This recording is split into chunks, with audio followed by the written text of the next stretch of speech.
November, the month of Black Friday, a month where every plugin company makes crazy sales. Although many of them are the same sales they make throughout the year. But anyway, this is the time of gas and aggressive marketing tactics. So what better way to start the month than giving you 5 reasons to not use third-party plugins, and that includes free ones. But as someone that loves to try new stuff, I will also give you 5 reasons on why you should get third-party plugins. Again, free and paid.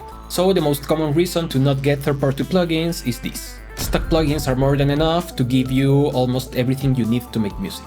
Every DAW will come with at least one synth, different effects, EQs, compressors, and so on. You may be familiar with the phrase "it's not the tool, it's how you use it", and that applies to stock plugins.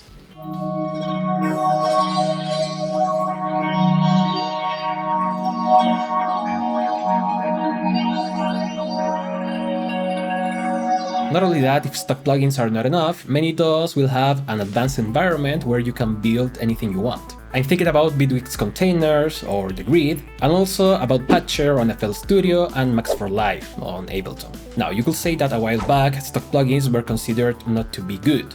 But the thing is, nowadays stock plugins just keep getting better. I mean, if you think of it, we even have examples that are very old. For instance, Harmor is one of the best synthesizers I know.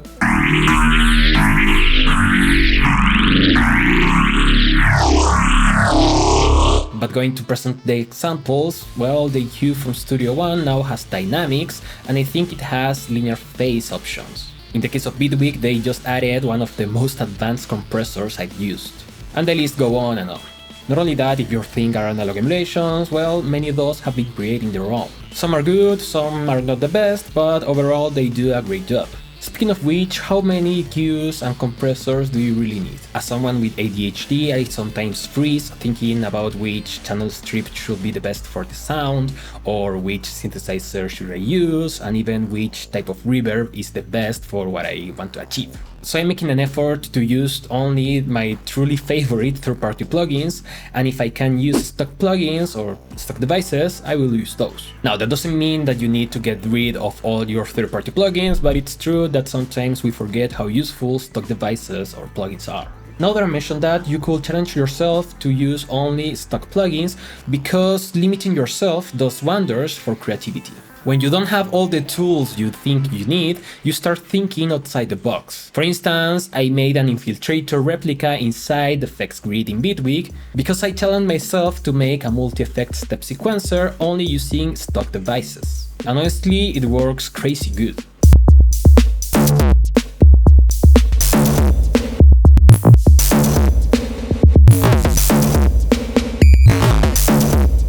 When you limit yourself, your creative energy will concentrate into doing stuff, rather than choosing the tools you'll need to do stuff. Hey, if you're enjoying the video, please give it a like, that's the only thing I want. Finally, we live in a time where marketing is all over the place, where influencers get paid to sell you a product and to say that just a distortion is the most game-changing thing in the world. So in this context, using only stock plugins is punk as fuck. Besides, not only about being against the system, you will actually be saving a lot of money, especially considering that crazy sales are not exclusive to November anymore.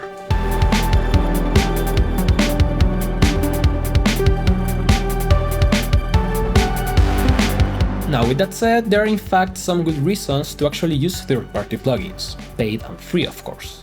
Now, don't worry, I will give you advices so you save space and money, but first, like responding some of the latter points, limitations do boost creativity, but on the other hand, once you understand those limitations and you're sure you cannot replicate what you need, you may want a third-party plugin. For instance, not every DAW has a dynamic EQ. I mean, on FL and on Bitwig you can build one if you want, but that takes time and maybe that's not the kind of workflow you want. If that's the case, you may want to look at TDR Nova or Fat Filter if you have the money. And to be honest, the workflow of Nova, and especially the workflow of Pro Q3, is one of the best EQ workflows I used. Now, this brings me to the second point. Sometimes there are plugins that just have a special kind of sound or processing. I mean, good luck trying to recreate in an easy and efficient way something like Gullfoss or Sooth 2. This is also true for some analog emulations. Now, I know analog emulations are not a must, and I did say that some DAWs have their own, but some developers offer unique gear. In my case, I love my Purple Audio compressor.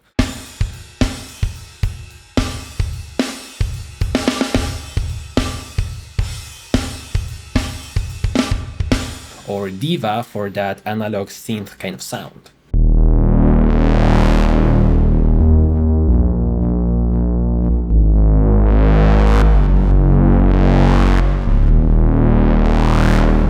And the truth is, sometimes third-party plugins will have a better workflow than stock devices, and that's because loving your DAW doesn't mean loving the plugins. I mentioned Harmor as an example of a stock plugin that's better than many paid ones, but despite being so powerful, it's very hard to learn. I mean, it's not intuitive at all.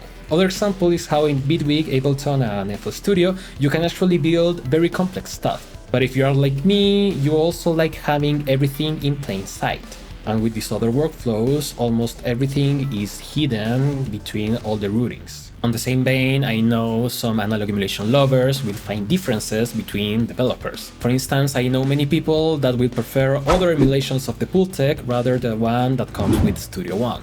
With that said, it's not only about how some plugins have a better workflow or whatnot, but also how tons of developers, again, for free or paid plugins, have been creating incredible stuff. Things that take a lot of time to plan and program, which is possible when you don't have to also take care of a complete DAW. In other videos I've showcased the free plugins from Iwan Bistro because they are unique, and I know that maybe they are too specific, but this specific use is the start of creativity.